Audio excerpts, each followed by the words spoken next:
Welcome back to Free Speech Nation with me, Andrew Doyle. Transgender cyclist Emily Bridges says he is willing to take the sport's governing body in the UK to the European Court of Human Rights in Strasbourg over their decision not to allow him to compete against females. Last year, cycling authorities, both nationally and internationally, ruled that men who identify as female are ineligible to compete in women's events. And Bridges says he may not compete at the elite level again himself, but wants to contest the ruling for the benefit of future generations, and says he admitted that he had lost hope of competing again at an elite level. OK, so to discuss this very interesting topic, I'm joined by Fiona Mcanena, Director of Sport at Fair Play for Women. Fiona, welcome to the show. So, Emily Bridges is a biological male. Why should he be able to participate in female sport? Well, we don't think he should, because Right. we don't think identity matters at all in sport. Emily Bridges should be welcome in open cycling, which used to be called men's cycling. And in fact, at university, Emily did compete very successfully in his university cycling team, and won a medal at the British Championships. So this is someone who was actually a champion even within the men's category. So that's going to be someone who has huge advantages over women by virtue of going through male puberty, for one thing. Yeah, so Bridges was a GB junior champion of 25 miles, was in the academy and ended up leaving the British Cycling Academy. Sorry, Fiona, just giving you a handheld mic because there's a problem with the tape there.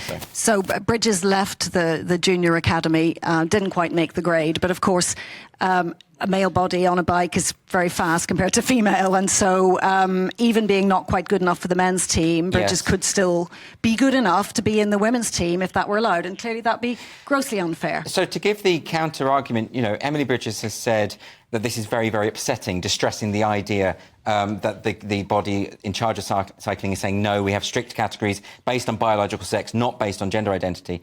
Do you understand that for sport people generally whose vocation is their chosen sport, that this can be quite a distressing thing? Yeah, indeed. And that's certainly the case for all the British women who were faced with the prospect of losing their place in the GB team because a young male had decided that that's where he wanted to be. So I think that there's no doubt that it's very distressing if you've put your life and soul into training for sport and then someone male comes along and thinks that they can displace you from your team. Very interesting. Now, speaking to ITV, Emily Bridges said the following: a ban is a ban. You can say you can compete in the open category, but we're women. We should be able to race in the women's category. It's an incredibly scary time to be trans at the moment. You leave the house and you're thinking, I'm not going to come home because someone doesn't like who I am. It seems to me, Fiona, that people are using different definitions of the word woman. So for 99% of us, it's a biological category.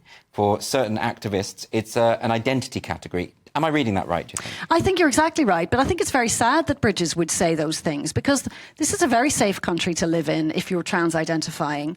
I'm not aware of any particular problems that Bridges has faced, and it frightens young people to tell them that they could be under attack for their identity. I really don't think that's the case. Now, Fair Play for Women has just produced this report, How Inclusion in Sports is Harming Women and Girls. There it is right there. This is available to download from the Fair Play for Women website.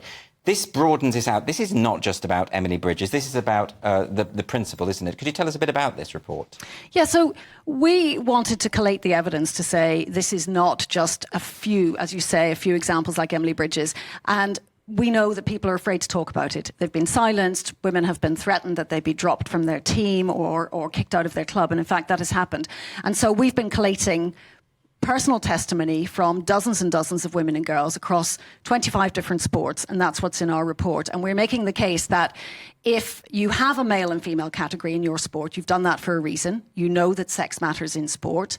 And if that's the case, then the female category has to be for those born female. Otherwise, you've got two men's categories, and that's not fair. Just to come back to the human rights point, so it wouldn't be a bad thing if Emily Bridges took the case to the European Court of Human Rights, because there is no human right to choose what category you go into in sport.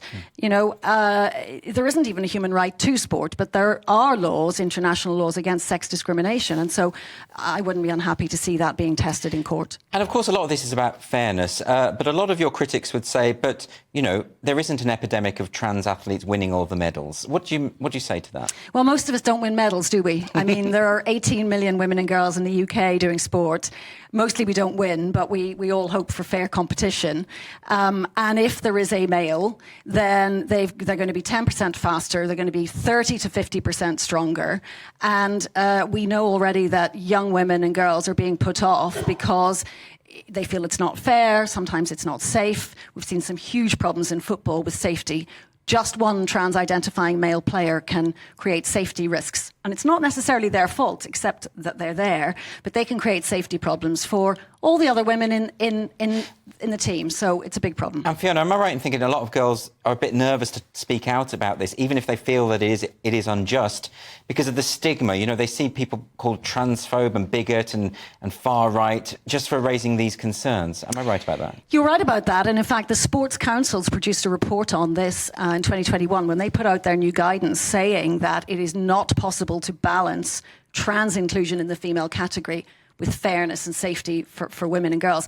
They reported then how people talk to them in fear. So these are independent consultants appointed by the Sports Councils of Great Britain, and they found in interviews that people were crying, they were afraid, they would only speak if they were guaranteed anonymity because they were so afraid of losing their jobs or losing their place in a team.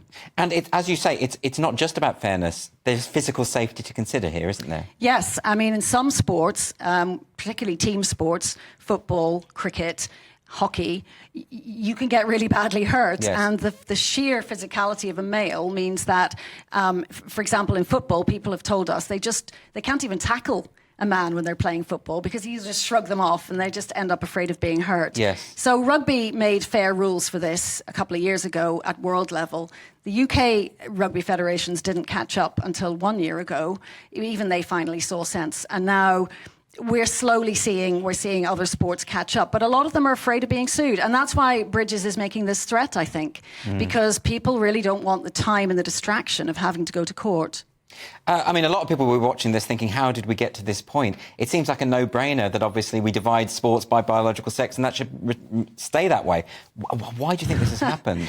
Well, there was guidance from the Sports Councils previously that said basically there were not many trans-identifying people and so they should be accommodated. And they made those rules without thinking properly about the impact on women and girls because, as we know, one male impacts a lot of women and girls. We're seeing the pendulum swing back now, but I think there's still a lot of fear about being called names, being called bigoted. And there's a lot of pressure on girls particularly to be kind, to be accommodating, to make way. Bridges cycled in the men's team. Those guys were quite happy with Bridges as a teammate. That's how it should be for all trans-identifying males. Absolutely. It's funny because it doesn't seem very kind for him to compete against women who don't stand a chance. No, I totally agree with you there. Right. Well, can you just finally, Fiona, tell us just where can we find more information about Fair Play for Women and this report? So fairplayforwomen.com and you can download a PDF of the report, and I would encourage people to send it to their MP, send it to their sport governing body if they're involved in sport. Fiona, thanks so much for joining me. Really appreciate it. Pleasure.